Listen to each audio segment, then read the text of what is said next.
Ade Armando dan Denny Siregar selama ini dikenal sebagai pendukung kuat Presiden Jokowi. Di Pilpres yang lalu, keduanya terlihat bahu-membahu membela Jokowi dari serangan lawan-lawan politiknya, terutama di media sosial.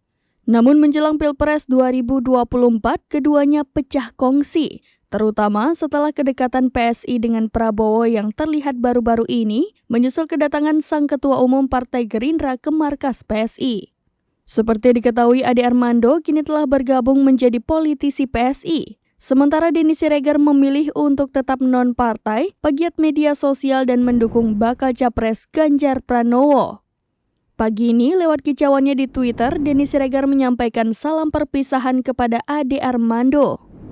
Salam perpisahan itu dibuka dengan ucapan terima kasih Denny Siregar kepada pengajar ilmu komunikasi Universitas Indonesia itu. Pasalnya, Ade Armando kerap mengisi program di kanal YouTube Cokro TV, platform yang kerap digunakan Ade untuk menyampaikan gagasannya. Denny mengatakan idealismenya dengan Ade kini sudah berbeda. Menurut Denny, Cokro TV dibentuk sebagai wadah menyampaikan apa yang Denny bersama teman-temannya yakini.